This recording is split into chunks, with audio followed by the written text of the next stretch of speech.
Well, good morning, everyone. Welcome to the second panel of what's already been a terrific conference so far.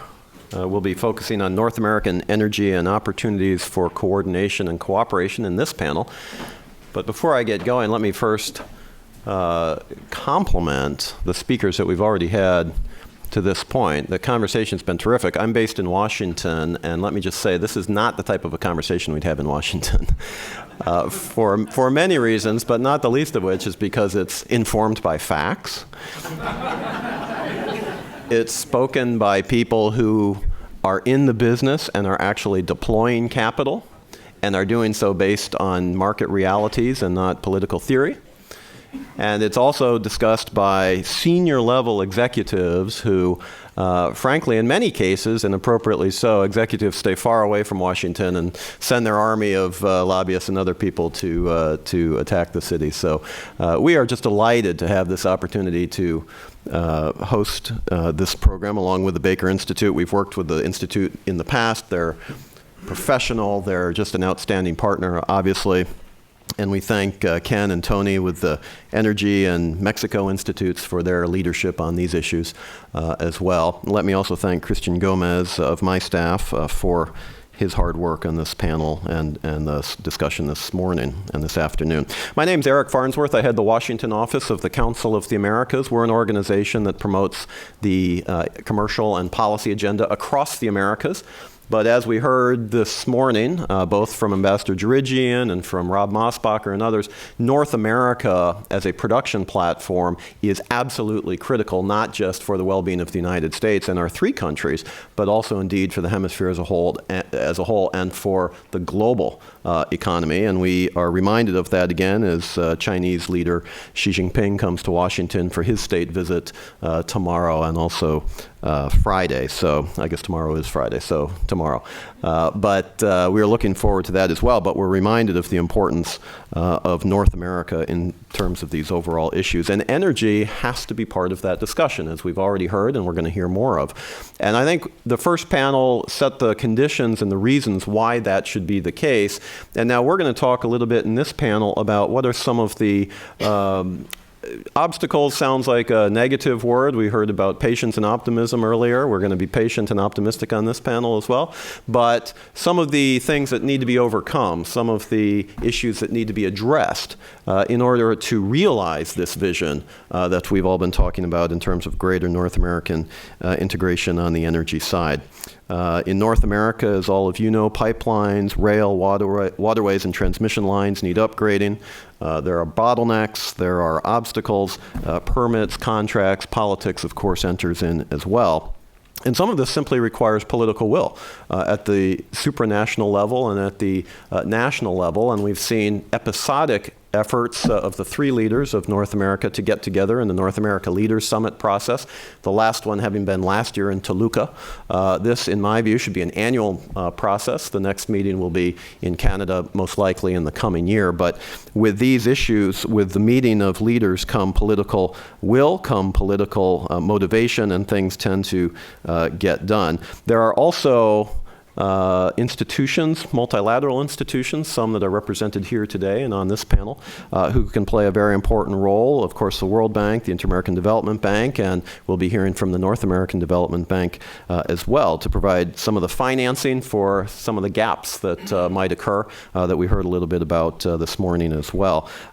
These mechanisms can work with the private entities and together build a greater, more integrated economic space in North America. And the final thing I would say before briefly introducing our panelists, and the real reason why we are so excited about the opportunity today is because, at least from a Washington perspective, you know, when we talk about North America, what most people are really talking about is the United States and Canada and the United States and Mexico.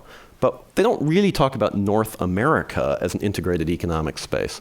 And so this is the idea that we're trying to bring to the table, that Canada and Mexico and the United States together, as the vision for NAFTA, which has already been brought into the conversation, was first realized 20 years ago, that this is where we need to be going so that we're not talking about two bilateral relationships, but rather that we're talking about one trilateral relationship. And this is the key, we believe, underlying the this is a key condition underlying whether or not the vision for a more integrated North America will truly be realized. So with that, we have three terrific speakers for this panel. You have their bios in front of you in terms of the information, so I'm not going to go through that. I would simply say that we are very pleased to have Bob and Hieronymo and Felipe as our speakers for this panel, each of which is an expert in their own right, each of which could be a keynote speaker. So we are very pleased they've agreed to join us in a panel format. We have two presentations in terms of PowerPoint, which we'll take advantage of as well. And then after that, I will open up the floor to all of you for your questions and comments and ideas as well. So the first speaker to get us going for this second panel is going to be Bob Broxson, who's the Managing Director of Navigant Consulting. And I would ask all of you to please join me in welcoming to the program today.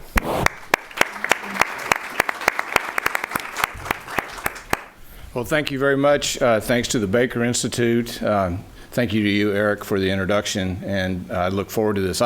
It's very encouraging for me, having spent my whole life in the energy business, literally since I was 22 years old in the energy business, to see things happening that I never thought would happen. I listened to the comments about Mexico, and I took many, many trips to Mexico in the 80s and the 90s, and what I was always told is there will not be anything happening here for a long time because the Constitution needs to change.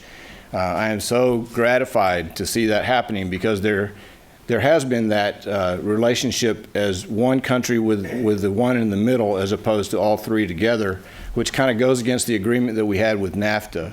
I spent several years in Canada and lived in Calgary and marketed and negotiated for Canadian natural gas in the United States. And so I've done, and I did on the other side in the United States negotiating for Canadian gas to come this side of the border. So I've got a really great perspective on that and very happy to see that. I did a presentation because I like pictures. I teach at the University of Houston and I teach the Midstream program there. And it's interesting because a lot of people, when we talk in vague ways about the infrastructure and about what happens in the market in the U.S. And when I was asked to come, it was to really give a perspective on the physical issues with regard to infrastructure. So I thought I'd just show you a few pictures, if this will go. I'm not sure what. We'll be here in 2 seconds. There he is. As if by magic. If I can push that button, that's okay. Okay, we're good. So what I want to do is just show you some pictures that don't say anything other than show the sheer magnitude of the infrastructure that exists in the United States. And you'll see a little bit of interconnection with Canada and some with Mexico, but I want to hit on both of those issues. So when you look at the first one, this is the natural gas infrastructure that exists in the United States.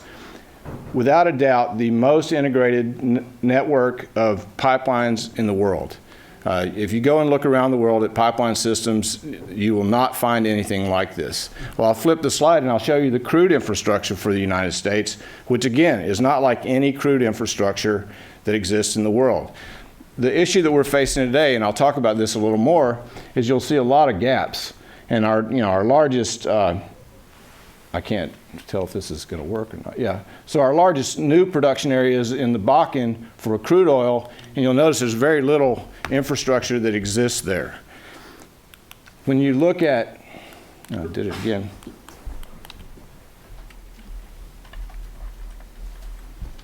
He'll be here in a second.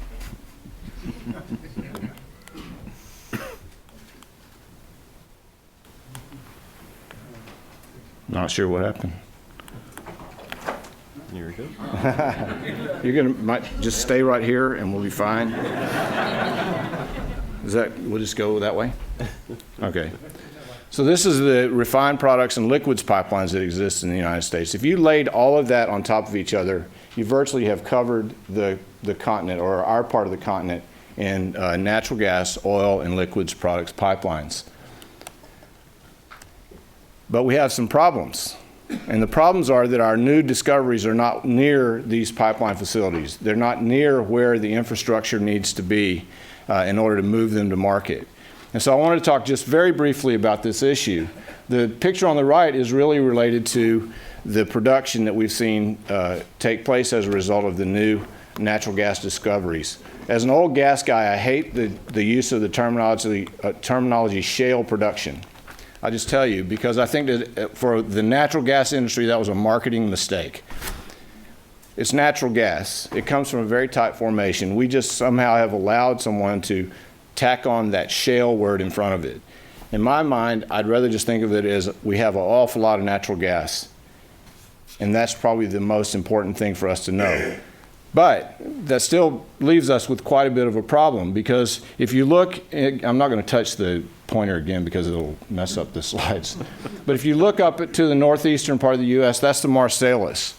I'm going to talk real briefly about what the impact of the Marcellus has, but all the other shale discoveries have been met with the same problem that we are now experiencing with the Marcellus. The very first shale discovery was in the Barnett Shale. And the Barnett Shale had takeaway capacity out of that pipeline, out of that network or out of that region of about 1 billion cubic feet a day. And the Barnett Shale at its peak produced around 6 billion cubic feet a day. So there had to be a lot of infrastructure built in order to meet not only the demand that would come from that, but the supply. And now we see the same thing happening with the Barnett Shale. So this is you've seen this slide earlier today, but just to look at the magnitude of the growth that we've seen. Now, we've had depletion of natural gas out of the Gulf of Mexico. It's been more than made up by what's happening just in these shale plays alone.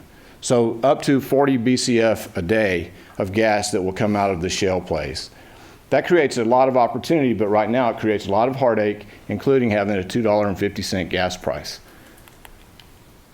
So let's talk just a moment about the Marcellus. So it's the largest producing field now, or area in the United States. It represents about 18% of the natural gas that is being produced in the U.S. right now. The projections are that over time it could end up being 30 to 40% of the gas if, in fact, it continued to develop. The jury's still out on whether that will happen. With the price of liquids being where they are and with the price of dry natural gas where it is, that is somewhat doubtful as to seeing any of these shale plays really continue to produce from a natural gas perspective. But what this has done is shifted pipeline activity for that region. I mean, traditionally, oil and gas in the U.S. was discovered for the first time in Pennsylvania. So that oil and gas is not new to Pennsylvania. But over time, it has become kind of a place that gas went through to get to the Northeast markets. And we have in the U.S. a telescoping market that gets smaller and smaller, or a telescoping pipeline system that gets smaller and smaller as we go from the Southwest, where the gas has predominantly come from in the past, to the Northeast. And so we create a significant problem when we discover gas in an area that close to the market. But it could, if the infrastructure was developed correctly, satisfy the Northeast market demand on its own. Now, I'll give you an idea of one of the impacts. A few years ago, not that long ago, the Rocky Mountain Express pipeline was built, known as REX, to move gas out of the depressed Rocky Mountain zone where they had too much gas in the Rockies to the east, right? It was there because they have great need for gas in the east. We have to move this gas out of the Rocky Mountains, so they built a 1,700-mile pipeline to the east. That pipeline is now going to move gas to the west as a result of having all of this gas in the Marcellus Shale.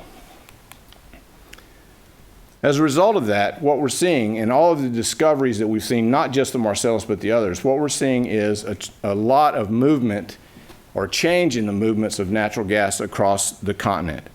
So what you see is in the green arrows, you'll see where flows are going to increase. In the red arrows, you're going to see where flows are going to decrease. And when you look at where flows are stable, that is the bright blue arrow. So the flows from Canada into the U.S. are going to stabilize. The flows that happen along the northern part of the U.S. will stabilize, but you'll see tremendous change in the south. And someone earlier referenced how all of the gas is moving south, or a lot of it is trying to move south. because we're anticipating LNG exports. Well, we'll see if that really happens. The market is going to be tough for LNG right now, and that's been stated earlier today as well. But let's focus on the Northeast. One of the big issues that the Northeast faces, again, is this telescoping infrastructure that exists there. But right now, all of these projects that you see are focused on the Northwest and expansion in the Northwest. Huge capacity development that's there, huge demand for that. And if those projects, all of them were to come into place, we'd have a better capability to move some of this stranded gas into these markets. And that's a very important point because it would help take away some of the huge price escalations that take place in the winter when demand is very high. It would take away some of that, and it may actually act as a stabilizer for prices across the rest of the country, maybe raise some in some places or the other. But there are some issues that have to do with getting projects approved. And one of the big problems that we have is with FERC. Now there's up to a 6-month delay at FERC in getting projects approved. And 6 months in the project life cycle of one of these projects is very dramatic and can have a very negative impact on a project like this, and can have impacts as to the timing of when that gas would get to the market. A lot of the delays are associated with environmental issues, and that's no surprise to anyone in this room. There are environmental issues that have been ramped up as being one of the key issues that any project that's being developed faces in the U.S. today. And the earlier comments about the politics associated with environment have really impacted getting the infrastructure repaired or improved in the U.S. So what the FERC is trying to do is come up with ways to fix that. And one of the ways that they've determined they can fix that is with a tracker mechanism that would allow for there to be a tracking of the environmental impact of these projects, and then fees basically paid for that service. And then there's also issues around dealing with 104-year-old, 105-year-old common carrier obligations under the Interstate Commerce Act. We've never really modernized that. And so that's a big issue that the FERC is facing in trying to figure out how you do new projects under an old regime. And not just in natural gas, but also in crude oil and liquid pipelines. And some of the new regulatory approaches have been very difficult for those companies that are involved in this. And then there are issues around abandonment policy. Now, one of the things that we need to understand is what market dynamics are like in the North American market. And in this case, it's really one of those cases where it doesn't include Mexico because they haven't entered into this fray. If, in fact, we start delivering 2 to 7 BCF a day of gas, they will be part of this. And the thing I want to say is that these are identified, clearly known market hubs that exist in the U.S. There are 2 problems that exist now. One is the new shale plays, for lack of a better term, have not really been identified as market centers. As a result of that, there's not necessarily a lot of liquidity around trading in those specific geographies, and so there's not a lot of known prices that exist there.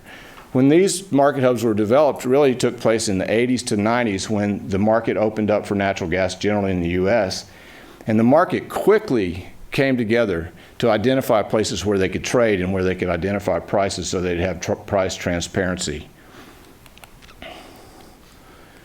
Now, I'm not going to read this whole slide, but we talked about having all of this crude oil in the U.S., and there are several different things that limit our ability to do it. One is that it's illegal to export crude oil. We can export crude products, but not crude oil itself. We need to have a change in that, and the reason we need to have a change in that is not necessarily that we can go and sell our oil elsewhere, but that we can participate in the world market that will allow us to have some uptick, or at least a place to potentially gain uptick from the world market. Particularly lately, we talk about politics being involved. It's interesting that we would allow Iran to put their oil into the market, and we can't export our oil that we stopped exporting basically because of Iran. It's a really difficult concept to understand. But we should be involved in doing that, and we should do that now and not later. So final thoughts. We have a lot of infrastructure in this country, and to address both natural gas, crude oil, and natural gas liquids. We need to learn how to use that effectively. In the context of the discussions here today, we need to learn how to interact not just to the north, but to the south. By meeting demand needs within the U.S., which we need to do first, so we'll know exactly how much we can export, then we can address international markets more efficiently. The U.S. needs to work with its continental trading partners to make sure that infrastructure is efficient and interconnected appropriately. We have to work together to have a sensible approach to this market that is void of a lot of the issues of the past. And if we do those things, and again, I said earlier, if we are going to export natural gas, we should export crude along with it. But if we do this, then we'll see more liquidity, we'll see stronger market presence for all the North American commodities around the world. Thank you very much.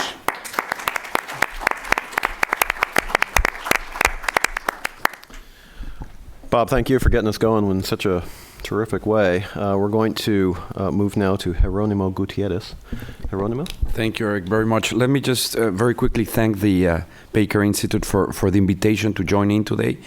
Also, it's always a pleasure to work with the Council of the Americas and Eric in particular, and be part of everything and anything that you do at the Council.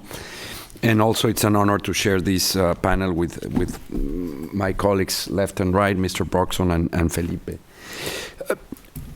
Over the course of the last year, I've had the chance to be either speaker or here at one of these forums. And there has been no shortage of them, especially after Mexico did its historic reform. And the first thing that comes to my mind is that it's difficult, when we're talking about energy integration, competitiveness, infrastructure, it's difficult to tackle exactly what are we talking about. And then it presents somewhat of a challenge for the speakers. What is the audience expecting? Is it expecting to hear something about the price of crude, or it's not easy. So let me try to do my best in my initial comments with just three points.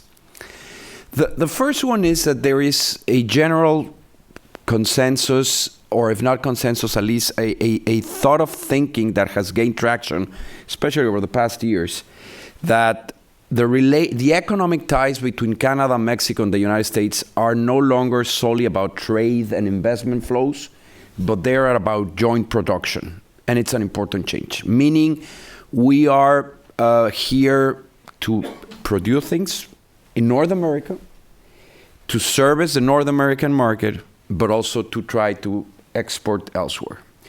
And if that is true, and I personally obviously think it is, but if that is true, the next obvious question is, okay, we need to think about regional competitiveness, because we need to start thinking about how are we going to help each other to achieve that goal. And again, if that is the case, it's all about really working together to reduce the cost of doing business in the region. So that is, in my view, the 30,000 feet view of what we're talking about in energy, infrastructure, and economic integration more broadly. In that regard, I think there are 4 points or elements that could comprise the integration agenda, or the energy integration agenda, or the infrastructure agenda. The first one is, and especially in terms of energy, is this will be successful if the business interests on the business interests, not politician interests, business interests are aligned. I think they are in general, but it's not an obvious question. And there's no policy to do that except having governments be as less intrusive as possible, and really the business sectors of the three countries will figure out. No, talking a bit, following Gaitan, it's really just it's just truly believe in markets, and that the businesses in the three countries are really working already together to achieve either energy integration or any other type of integration. And I think that's largely happening. It's not so obvious if all those business interests are always going to be aligned. Probably pretty much. And again, the government should just facilitate the platforms to have these business interests articulate and align among themselves. And I think that is pretty much what is happening. The second thing, it's coordinating, and this is more regarding the topic that we were asked to talk about, which is coordinating regional infrastructure. And again, you go to the point, what exactly does that mean?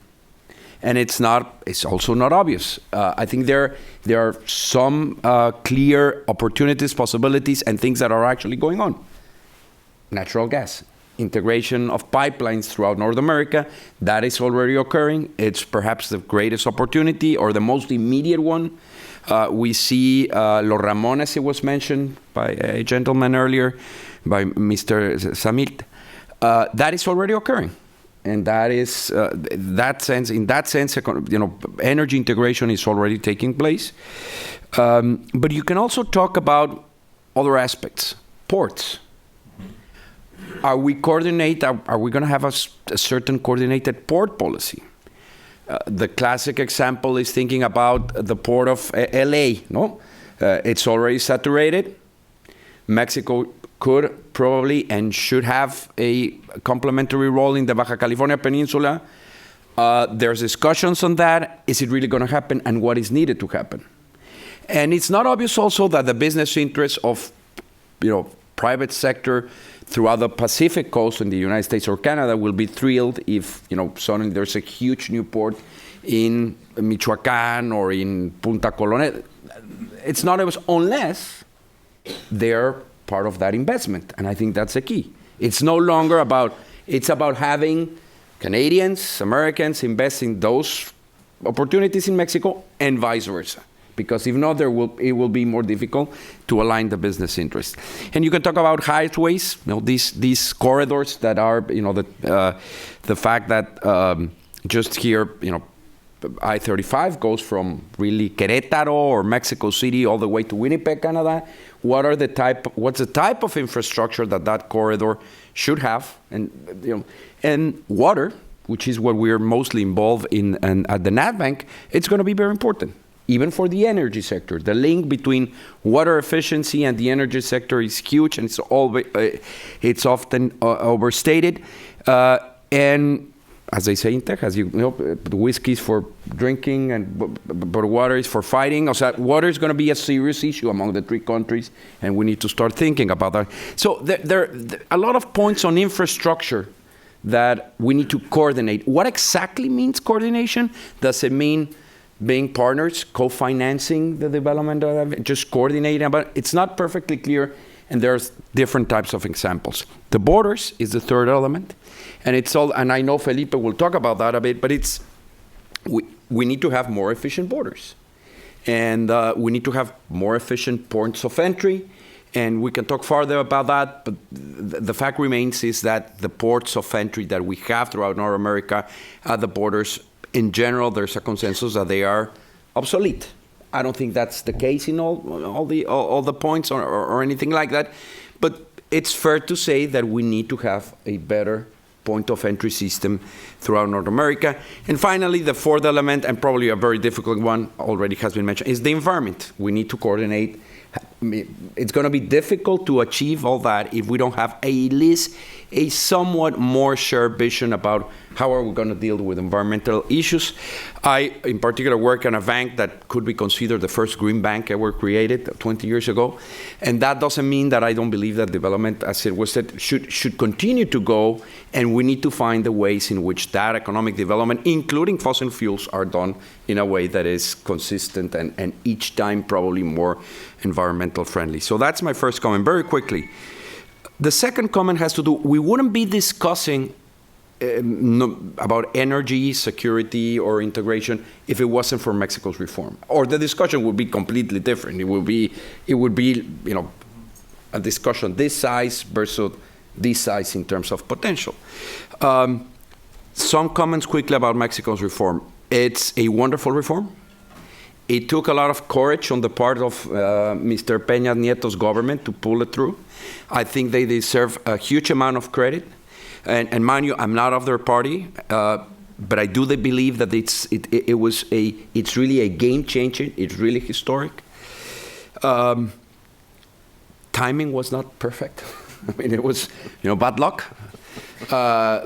It's very different having a discussion about the energy reform in Mexico with an $80 price of barrel versus whatever, 36.40. It's a completely different discussion. That will hopefully in due time change. And a bit of what Tanya was saying, and again, borrowing an analogy from a forum that I was recently in, is the constitutional reform was architecture, and it is a beautiful architecture. No, the plans, the designs are just there. The execution of the reform, the construction, is there, and I think it's going to be to prove more challenging than most people expect. But it's just a matter of process. It's not, as most of everybody agrees, it's just getting there. And I think they have competent people thinking about what the regulations are, what the policies should be, how to, fold this into the execution side. The initial beats were somewhat disappointing, at least on the, that's the general idea. And I think that's a fair, only a fair judgment to some extent. First, the initial beats were over the least attractive portions of exploration. And second one, again, the price suddenly changed a lot also. But I think that the most important part is that the Mexican government, I think, is taking extremely seriously, perhaps way too much, the issue of being, unfortunately, we do have several issues with corruption we have had during our past. So the government has taken, I think, an appropriate step in being very careful to assure, and I think they're doing so, that the process moves with absolute transparency, without corruption, and that makes it slower. But I think given our particular concept, it makes much more sense. Finally, last comment as part of my initial remarks, two things that we see at the border that are important. They have been mentioned. Renewables is an opportunity in Mexico, and especially the border. The border has very good irradiation and wind conditions throughout the border. And the central point is also already mentioned by Tanya, is that on solar, I mean, again, there are people that believe that renewables are, the solution to everything, and that's completely going to change it. That's probably not the case. That's surely not the case, in my opinion. But in Mexico, you think Mexico has 1,500 megas of renewables in operation throughout the country, for a country that is 125 million people with a GDP per capita of 12,000, around 12,000. That's nothing. That's what Willacy and Cameron counties by themselves have in Texas. No? So is that market a 4 giga market in the next 5 years? It's unclear. It will be adventurous to say, but there is room for that. And it's not subsidized because the tariffs allow. And I think that there are opportunities from Canadian friends for US firms to partner and invest in this market into the future, and again, especially in the border. And finally, there's also an area that it's always overlooked in terms of economic integration as we think about energy, which is the servicing industry. The service industry of Mexico is going to have a great need of experienced firms and products to service the new developments. And I'm not sure it fits there right now. And I think that provides further opportunities. I'll stop there so we can later receive more comments and questions. Thank you.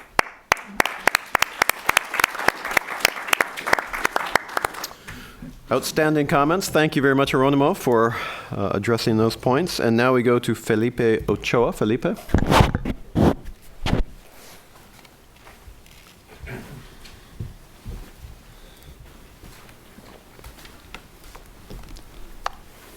Thank you, Eric. I would like to take this opportunity to thank the three institutions that are organized this conference and the opportunity to share with you some of the comments, expanding a little bit on the main thrust of the conference, which is essentially energy and infrastructure. and trade associated with energy. I think that, I prepared a presentation that, helps a little bit expand that concept along the same lines that Jerónimo was mentioning before, because the opportunity of the North American region is of economic reform and economic opportunities to integrate, not only in the power sector, but using the power sector as just one of the components which would be key to really, achieve the integration that, we feel, or some of us feel, that would be very important in the future for the three countries.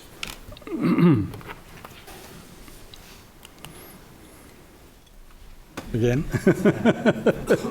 Be right here. What do we? 5, 4, 3. Okay. Okay, you got it. Well, let me say that, I think, and we believe this, Mexico has become of age. By the sheer size of its population, the area, and natural resources, today is the 12th largest economy in the world, and expected to become the 5th largest by 2050, according to Goldman Sachs. The new Mexican trade context is an unprecedented economic reform that has been passed, that has been mentioned before, during the current administration for the modernization of Mexico. But not only that, but because of its location and NAFTA and its recently reformed energy sector, Mexico has become appealing to many other countries as well. Through commercial agreements and development of economic integration blocks, a new favorable context for trade has been established between Mexico and the world, and other countries see the opportunity and are not waiting. When we look at, when NAFTA started back in 1983, and your dad was, a key element in that, it was only $81 billion total trade that we had. The pointer has disappeared here. And it has gone sevenfold to 534. And it's very, I would say, there's a deficit, of course, on the U.S. side of 53 billion that, some people have been pointing out lately. But when you compare with China and the European Union, Mexico, the trade with the United States, which is extremely important, this is only the month of July, is pretty much equilibrated because, we are really integrating the manufacturing process. We get the parts, we build the cars, and then we send them back. As opposed to what is happening, with the deficit that the United States has with other parts of the world.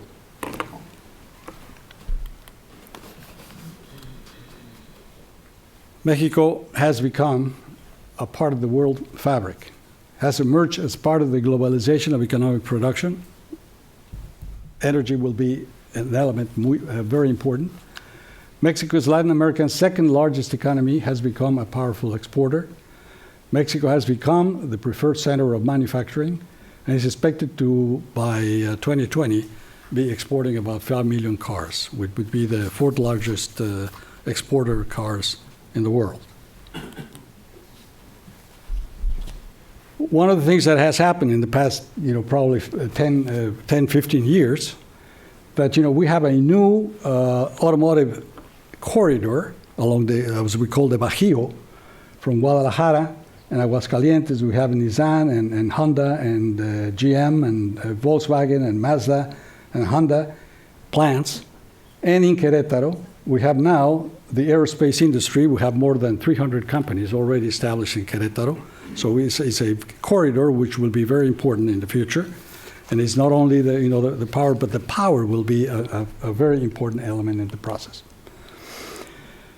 Then when we talk about Texas, there's a difference, according to now with Texas, the exports are 100 billion and the imports 90. So Texas is favorably positioned, right, vis-a-vis the Mexican trade.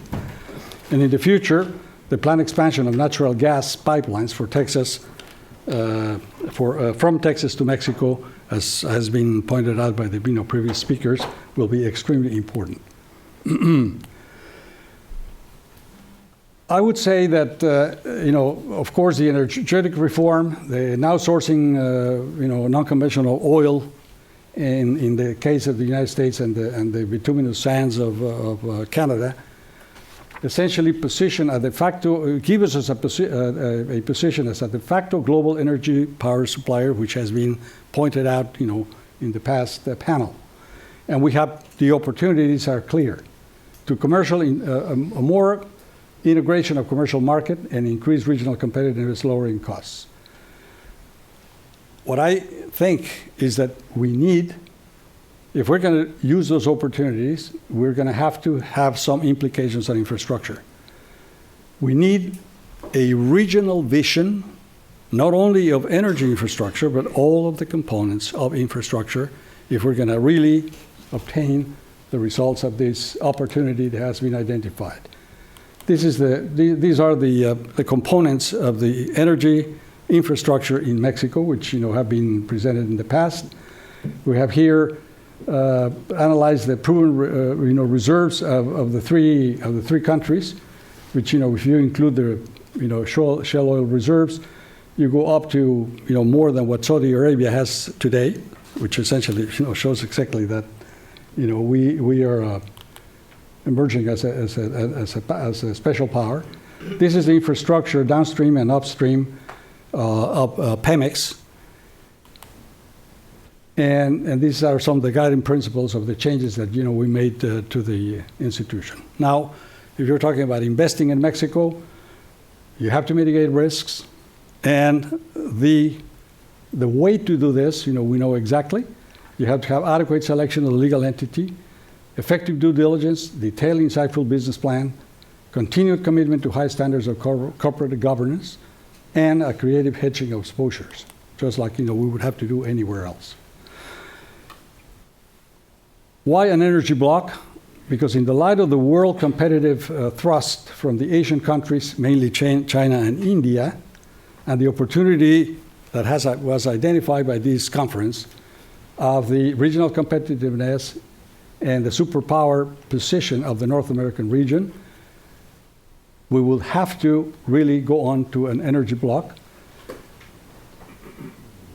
The law of the situation of non-U.S. exports of crude oil have been changing in Canada, and now the U.S. Commerce Department has already approved the acceptance to export crude oil to Mexico for the refineries.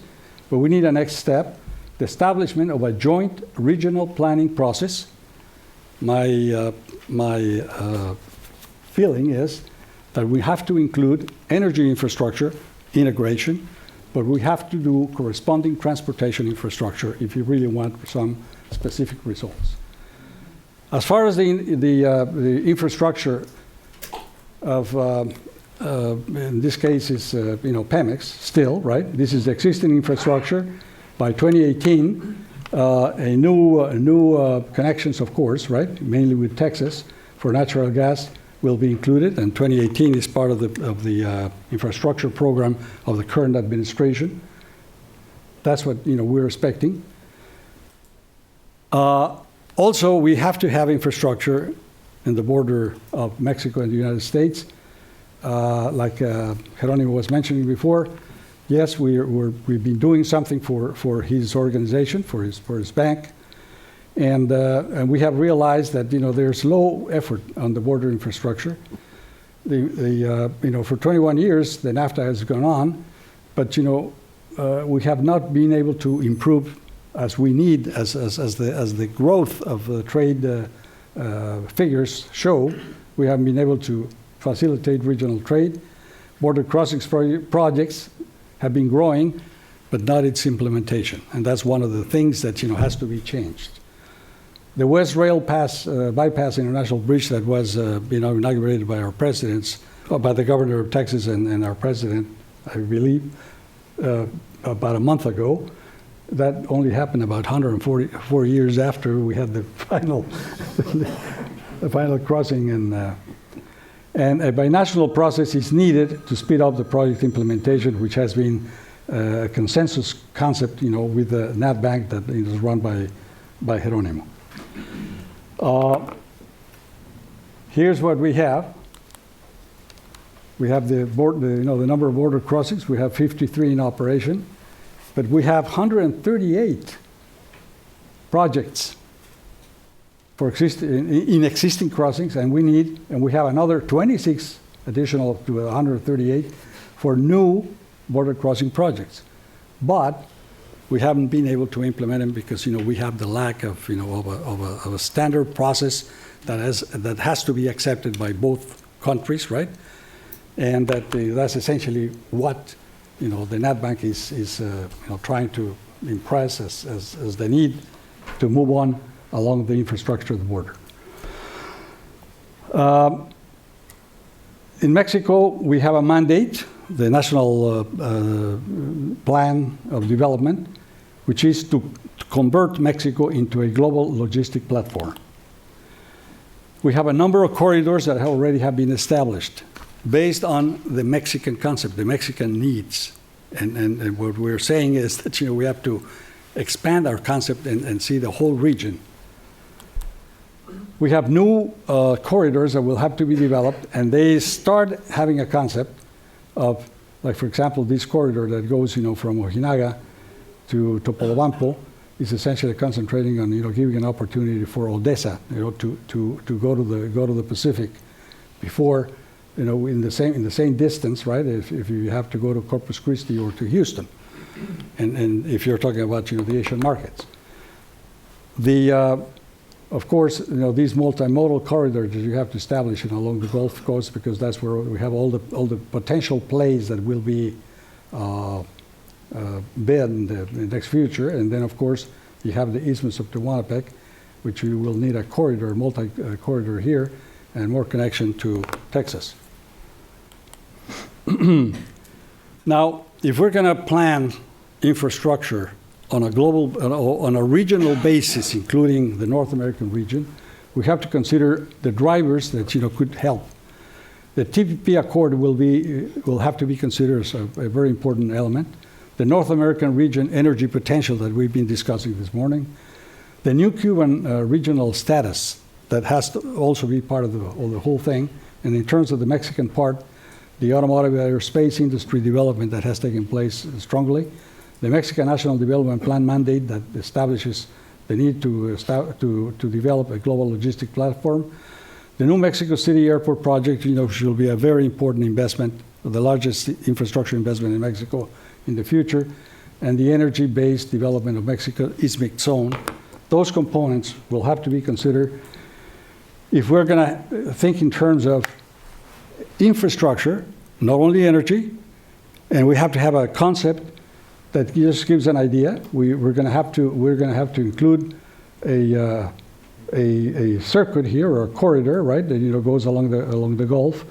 We're going to have to connect to the Pacific, and obviously what it was called 21 years ago, the NAFTA corridor that has developed strongly in the past few years. Using the concept of the initiative of the high-level economic dialogue that we call the DIN in Mexico, we are proposing a joint infrastructure development plan driven by the integration of the North American region concept should be agreed upon by joint leadership. The high-level economic dialogue initiative could constitute the vehicle for agreement of the joint plan. The infrastructure plan to include a restructured binational process with equal procedure of all border crossing to speed project implementation. That's our concept. The long view.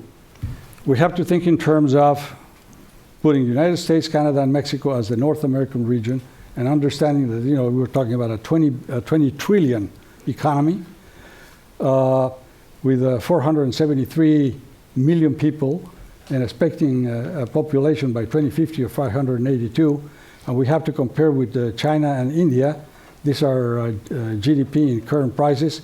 If we were taking the purchasing power parity, the China economy is now 18 trillion in terms of purchasing power.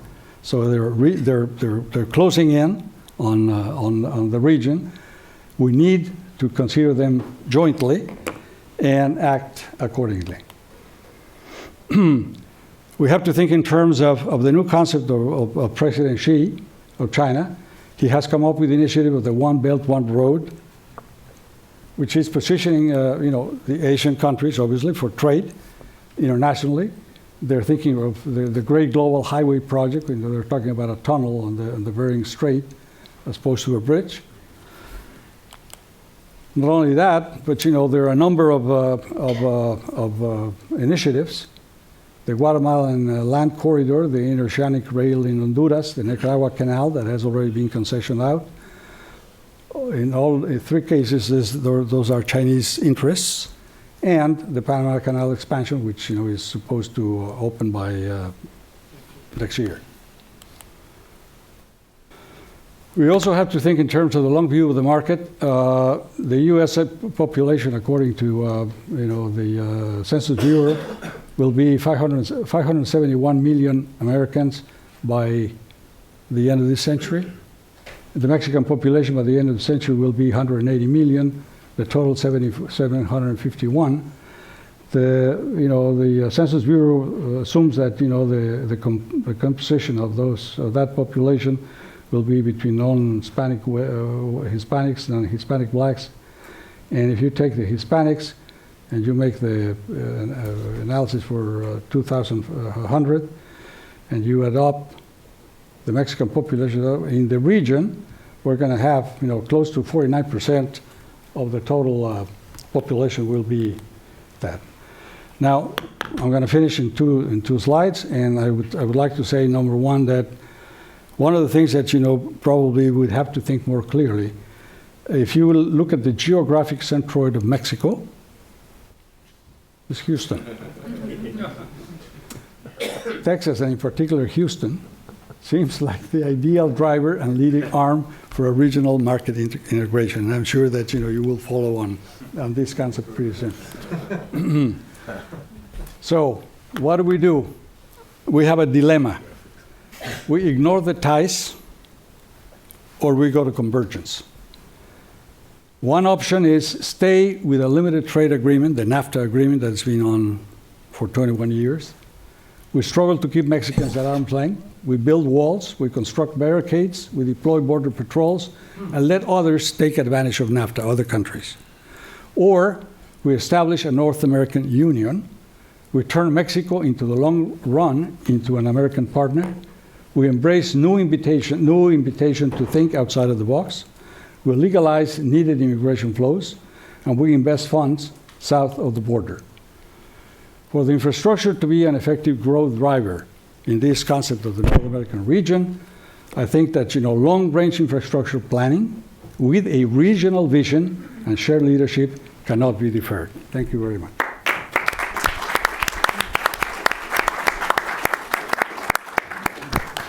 Well, thank you, Felipe. I think the three panelists together have done an outstanding job filling out some of the topics that we were hoping that they would, and so I congratulate and thank them for that. We don't have a whole lot of time remaining. I do want to go to all of you, but there is one huge topic that we haven't discussed at all. And as each of us are talking about integration, efficiencies, commercial advantage, building a greater unified space, which I think is entirely appropriate. We're also reminded of things that happen exogenously. For example, in the news today, another hack of the Office of Personnel Management in Washington. And as a former government employee, my information is now exposed to whoever took it. And I guess the question is not to worry about, hacks of the U.S. government, but, to the extent, and Felipe, you brought in the question of risk mitigation, and you were talking about it in the context of commercial risk mitigation, but is there a security angle here as we're becoming more integrated? We saw blackouts happen in the American Northeast because of what has happened in Canada, and nobody was accusing a foreign government of trying to take down the grid. But does this not expose us in some way. And obviously, I'm a big supporter of all the things that we're talking about, but the political reality is such that we are going to have to answer this question in order to get to the place that we're going. So I wonder, or that we want to go. So I wonder if any of you might have any comments on how we can build a comfort level into this entire discussion to address these issues before we have to address them. In the context of some sort of event that none of us would like to see. Is that something that any of you have given any particular thought to? Well, I can relate to one of the projects. One of the projects that is extremely important, which is now, the Mexico City airport that is being designed and is going to be built by the current government. When you're talking about 50 million passengers. 80% of the passengers of the airport have as final destination the United States. So do we have a risk to be considered, right? Security risk. So obviously we should have a participation of the in this case the two countries or the three countries, right, to address the risk and to establish the mitigating elements and components by helping each other, right? This has to be a binational arrangement, whereby the United States government, feels comfortable that the level of security is provided, and that also Mexico doesn't want to run that kind of a risk, once the airport is in operation. Mm-hmm. I'll try to offer some comments, Eric. I think that since September 11, 2001, the three countries have been constructing, albeit with problems, a shared view of security. Are we going to have exactly the same view of security? Not probably in our lifetimes, no? But I think that the learning curve has been quite positive. If you see it really at what has happened over, these almost 15 years,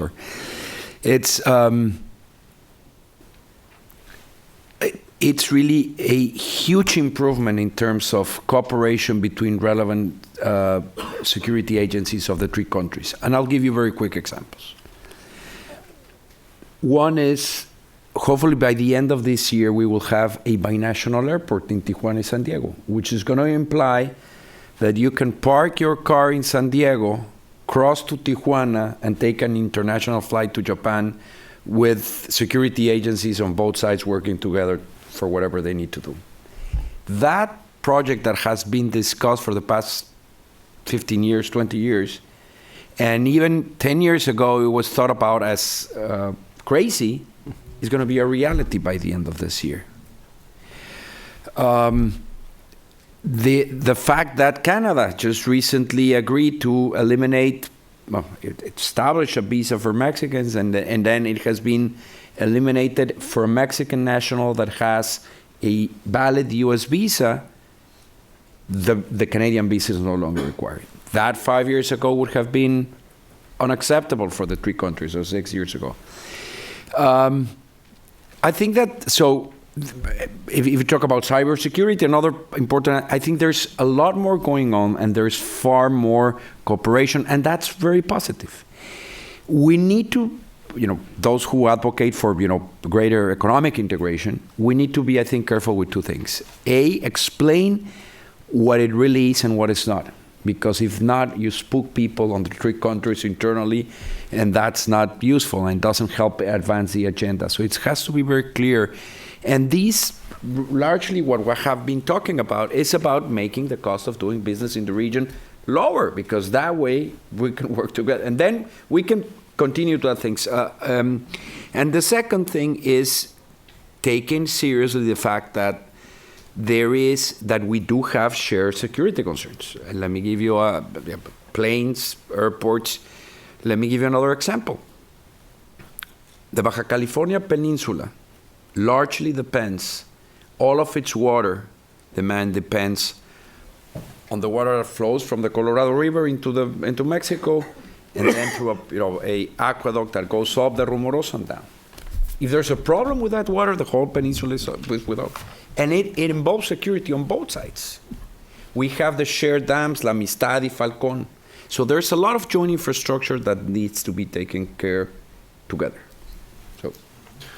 Outstanding, thank you. No, and I think that's very, very helpful to understand, and I know it's a bit of a discordant note that I raised into the conversation, but I think it's absolutely critical to understand the politics behind some of these issues can overwhelm the most common sense approaches to some of the issues that we're talking about. So I appreciate that very much, your conversation.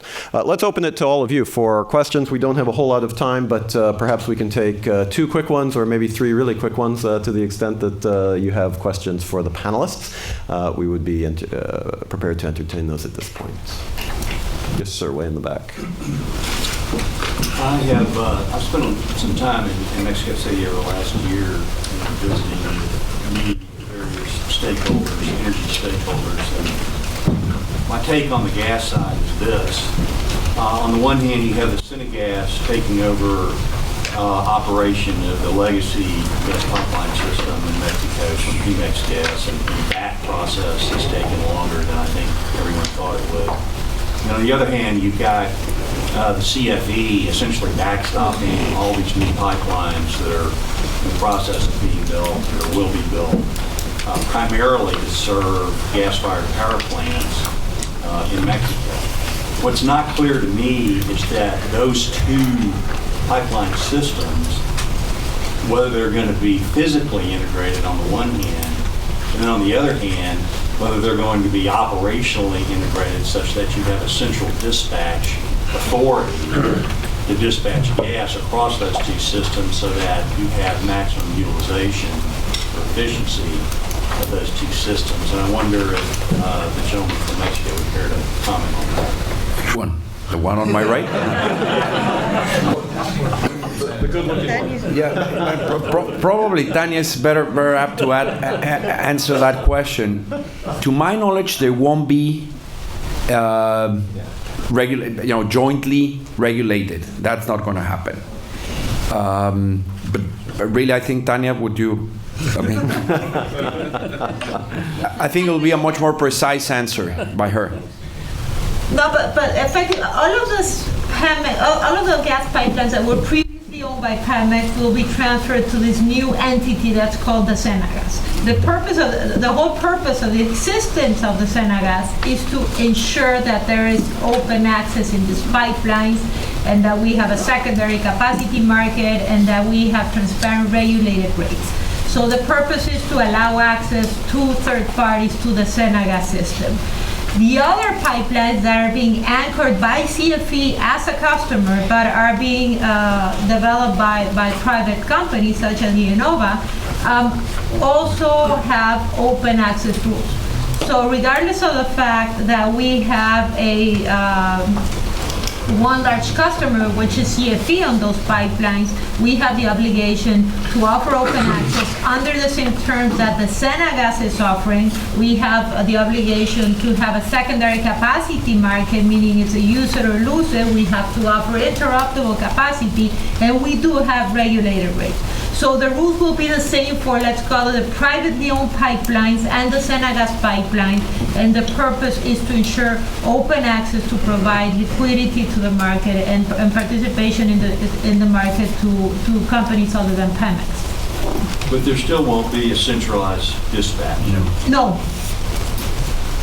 There was a question over here. Yes, please. And then we'll go final one over here. A quick one, Eric. Bob, you had a slide about the pros of lifting controls over the export of oil from the U.S., or at least reducing the degree of difficulty. There was a pro I didn't see in the slide. I probably was implicit in your slide, but I want to know whether explicitly you would include as a bullet that removing barriers to trade increases supply and contributes to energy security for the nation, a free trading nation.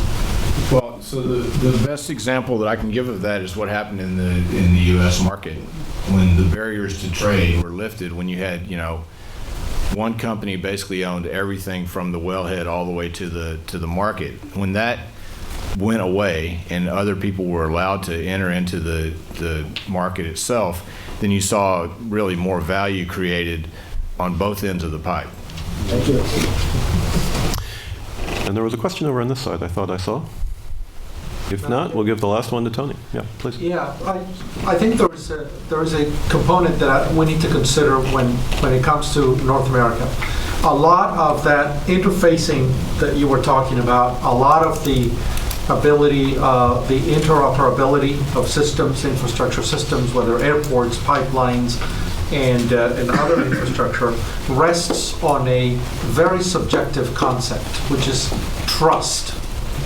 The Canadians and the Americans have developed enormous trust to the point that the American visa is valid in Canada. To the point that the commander that was in charge of NORAD on September 11th was a Canadian and stayed a Canadian through the crisis that day and the next day. That trust doesn't exist in Mexico or with Mexico. And so that interfacing, that interoperability, and that trust to have single dispatches and such goes through the rule of law, through democracy, and through openness. And that cannot develop, I think, under current Mexican political circumstances and the current attitude of the administration to simply ignore the problem of security, organized crime, and to believe to some extent that they're exempt from the law themselves.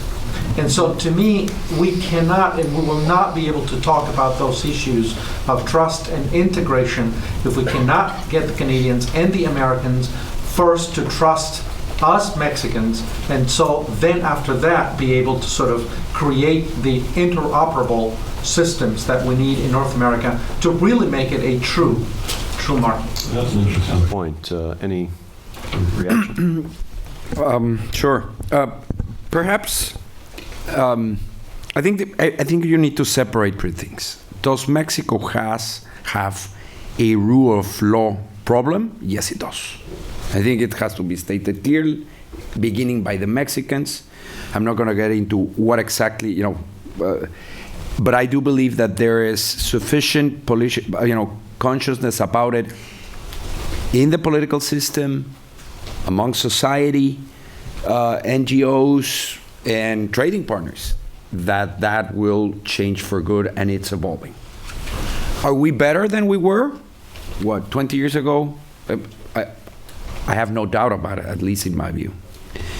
And I think that the fact that there is at least some bills that are being considered at the federal level by the Peña administration and by opposition parties to improve the so-called sistema, anti-corruption system, it's a positive element. I don't pretend to know the details of how soon will that, materialize.